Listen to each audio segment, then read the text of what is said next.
પવન ભાવશે તો પણ આ જો પોળો લઈને જાય છે, ઉપાડતો નથી તો પણ ઉપાડે છે. કેમ છો યુટ્યુબ ફેમિલી, તમારા બધાનું સ્વાગત છે કે મારા નવા બ્લોગમાં. તો અત્યારે આપણે આવી ગયા છે વાડીએ, કારણ કે પહેલી વખત આપણે વાડીએ આવ્યા છે વરણ વેસલા દાડે. તો તમે જો આપણે વાડી છે આખોની 2 વીઘા છે, આ બાજુવાળાના ખેતર છે બધા. આપણે પહેલી વખત વાડીએ આવ્યા છે અને આપણે અત્યારે કારણ કે અહીંથી નિરણ લીધા નથી એટલે આપણે પહેલી વખત વાડીએ આવ્યા છે. આપણે તો અહીં ખાટલે બેસ ઘરના બધા કામ કરે છે ને આપણે અહીં ખાટલે બે, કારણ કે આપણે એક માણા આપણે લાવ્યા હતા, એ અત્યારે નિરણ લઈ ગયો છે. પવન ભાવશે તો પણ આ જો પોળો લઈને જાય છે, ઉપાડતો નથી તો પણ ઉપાડે છે. તમે બ્લોગમાં બના રહેજો અને હા, અમારી ચેનલમાં નવા હોય તો લાઈક શેર અને સબસ્ક્રાઈબ કરવાનું ભૂલતા નહીં.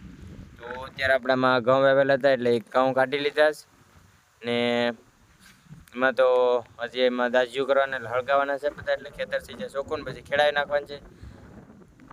તો બીજું તો અહીં કંઈ છે નહીં કામ, ને આપણે કાલે નિરાણાઈથી ભરવાની છે બધી, તો આપણે ભરી જવાની છે અને બીજું કંઈ કામ છે નહીં આપણે. તો તમે અમારી ચેનલમાં નવા હોય તો લાઈક શેર અને સબસ્ક્રાઈબ કરવાનું ભૂલતા નહીં. તો મળીએ કોઈ નવા બ્લોગમાં. તો બધાને જય શ્રી રામ.